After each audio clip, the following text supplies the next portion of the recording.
Hey, salut beau gosse. Et aujourd'hui on se retrouve pour évidemment parler de films d'horreur, alors installe-toi confortablement, mets-toi à l'aise, mets-toi un tout petit peu dans la pénombre, baisse les lumières, prends une canette de coca, tu vas en avoir besoin, crois-moi, pour notre film du jour. James Wan fait partie des réalisateurs que j'apprécie le plus et je me rue dès qu'il sort un film au cinéma, que ce soit des films d'horreur ou autres, parce que je trouve qu'il a une patte particulière et même lorsqu'il fait un film aussi bête et méchant que Aquaman, ça fait partie de mes films de super-héros préférés parce qu'il a une manière de mettre en scène, etc. Et dans l'horreur, je peux vous assurer que c'est quelqu'un qui est extrêmement fort. Et je suis persuadé d'ailleurs, et peut-être que vous serez pas d'accord avec moi, mais j'ose espérer en tout cas que dans plusieurs décennies, dans plusieurs années, seul le temps nous le dira, j'ose espérer que dans plusieurs années, on mettra son nom à côté de John Carpenter ou de Wes Craven comme des réalisateurs complètement incontournables pour le genre qui ont participé au fondement de l'horreur. Et certains disent que c'est déjà le cas, qu'on peut déjà le mettre à côté, mais encore une fois, je pense sincèrement que seul le temps nous dira si c'est un réalisateur qui est classique. Entre le premier film de Saw, Conjuring 1, Conjuring 2, Insidious 1, Insidious 2, le seul problème de ces films, c'est qu'ils sont tellement classiques, ça fait partie quand même des bases du cinéma horrifique de façon assez récente, je veux dire. Et le seul défaut de ces films, c'est le fait que ça crée un sentiment d'attente qui va peut-être être un peu péjoratif pour notre film du jour, ce qui fait qu'on a des attentes parce qu'on sait ce qu'il a déjà fourni. Alors du coup, le film du jour, aujourd'hui ce qu'on va parler, il n'a pas le droit à l'erreur parce qu'on sait de quoi le réalisateur est capable vu les précédents projets qu'il a menés. Et vous le savez autant que moi, il y avait un fort sentiment d'attente qui se dégageait de notre film du jour, il n'a pas le droit à l'erreur. Alors est-ce qu'on va parler d'un film qui a réussi son objectif? Est-ce que Malignante est un bon film et vous allez passer un bon moment horrifique en salle?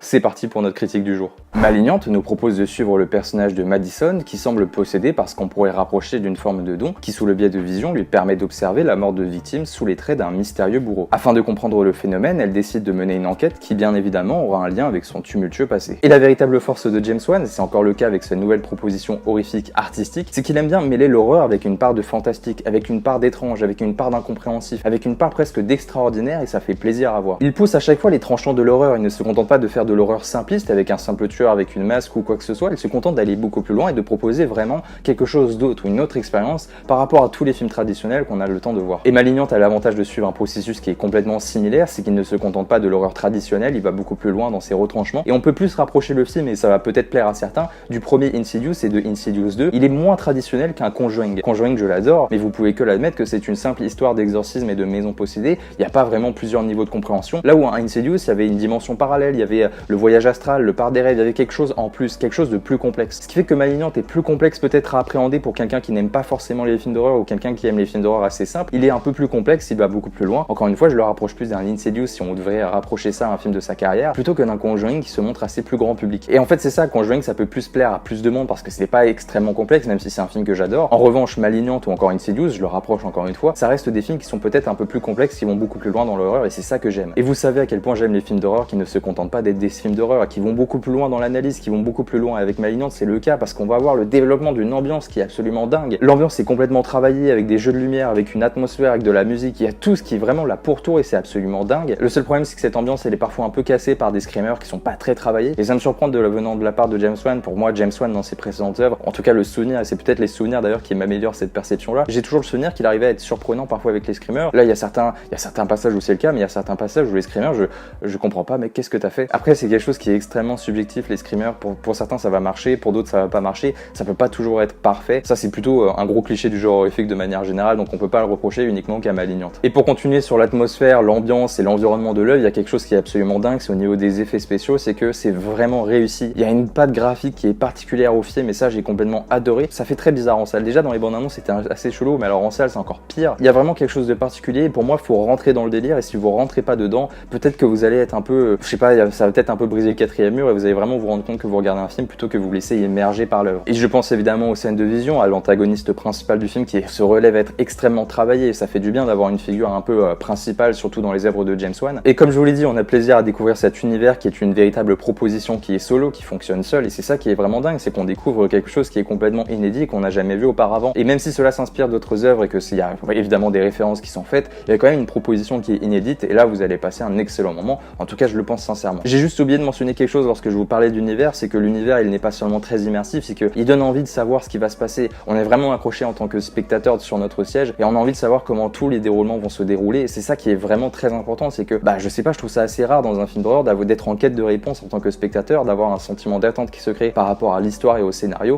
et encore une fois c'est un point positif pour le film. En ce qui concerne la réalisation, c'est sans doute ici que nous attendons le plus James Wan. Si certaines scènes horrifiques manquent d'originalité, c'est plutôt dans l'histoire et les personnages que le réalisateur se concentre en mettant en avant les émotions et les conséquences. Les films d'horreur sont des œuvres qui manquent parfois d'une bonne réalisation et d'un sentiment d'innovation et je vous rassure, avec Malignante, ce n'est pas le cas. Et avec Malignante, je considère véritablement qu'on fait partie du haut du panier. Et encore une fois, je précise, mais sur cette chaîne, l'objectif, ce n'est pas forcément d'être objectif, même si j'essaie de l'être le plus possible, mais c'est vraiment de développer ma propre opinion, ma propre analyse, ce que j'ai ressenti. J'essaie d'être juste le plus sincère avec vous, et peut-être que vous partagez mon sentiment, et au contraire, peut-être que vous ne le partagez pas. Je vais essayer de développer cet argument. Pour moi, on fait partie du haut du panier parce qu'on a une histoire qui est intéressante, on a une ambiance qui est extrêmement travaillée. Au niveau de la réalisation, on est également dans le haut du panier, et la réalisation, c'est quelque chose auquel j'accorde une énorme importance dans les films d'horreur. Là, on a quand même des plans qui, au niveau de la direction artistique, sont extrêmement travaillés, de simples scènes extrêmement basiques qui vont être travaillées de fond en comble. Et encore une fois, les scènes sont parfois extrêmement travaillées, ce qui donne une teinte un peu fantastique en dehors du temps au film. Et c'est ça qui est intéressant, c'est qu'on a des scènes où on a une lumière qui paraît presque surnaturelle, qui paraît pas réelle. Et ça, c'est très intéressant parce que même sur des scènes basiques, on a un travail qui est fait, ce qui prouve qu'il y a quand même une intérêt, une sorte de réflexion au niveau de la réalisation de ce film. Et c'est ça que j'ai adoré, c'est que je trouve qu'à tous les niveaux, le film a une teinte presque surnaturelle qui colle parfaitement à l'ambiance et au scénario du film. Il y a vraiment quelque chose qui est développé ça, et je sais pas si je suis le seul à avoir ressenti ça, mais il y a vraiment certains plans qui m'ont laissé presque sans voix tellement que je trouvais ça beau. Mais la plus grosse qualité du film pour moi, c'est son sentiment d'immersion, parce qu'en fin de compte, la surprise de voir notre héroïne pouvoir percevoir les meurtres pendant qu'ils se produisent avec ce côté un peu surnaturel, en fin de compte, c'est la principale innovation du film. Mais le film ne se contente pas seulement de cela, parce que évidemment, la surprise, une fois qu'on l'a découvert pour la première fois, on sait comment ça fonctionne et ça y est, on s'y habitue. Du coup, cet extraordinaire devient